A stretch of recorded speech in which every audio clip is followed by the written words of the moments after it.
Okay, technique of the week. We're going to talk about the difference between swords and machetes. Swords. This is a shamshear. It is this particular one is several hundred years old. It's made of Damascus steel, and a lot of them have a curve to them. One of the distinctive differences between swords and machetes is that the weight, right?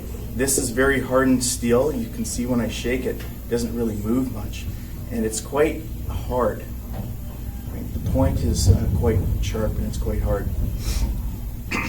So this is several pounds. I would guesstimate it to be about probably like 7 pounds, maybe 8 pounds. Right?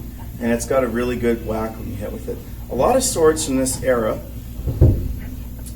have a curve to them. You see like a lot of like cutlass, sabres, even katanas have a curve to them. Reason being is that when you do your universal block, right? So if the opponent was to block to me, I could get around the block, not a problem. So that's a big reason why a lot of them have that curve in them. So it's very hard steel. It's got virtually no give to it, and it holds its edge remarkably well. So now we're going to talk about machetes.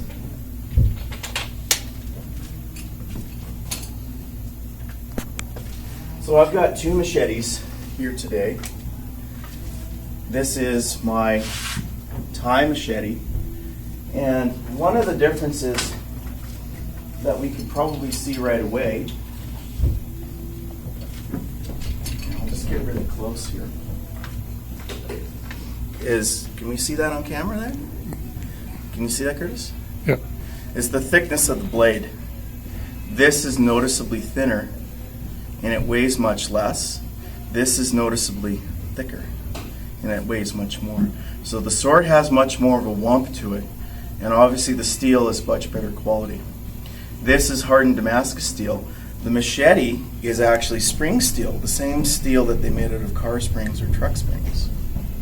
So it doesn't hold its edge well because it's very flexible.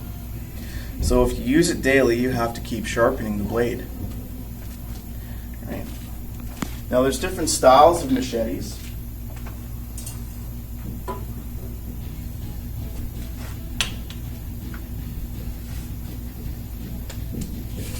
Here we've got a kukri British style machete.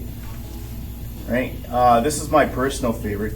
It's got a lot of weight forward, and it's really, really good at cutting through targets. Right. In it too, as you can see, the blade is just not as thick. Right.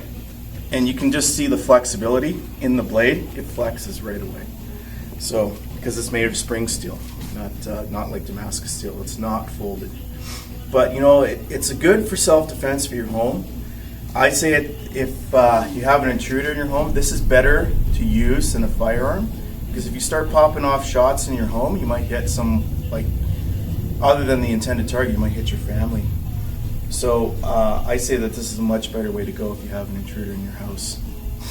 Anyways, it's very inexpensive. It's less than $100, and I highly recommend that.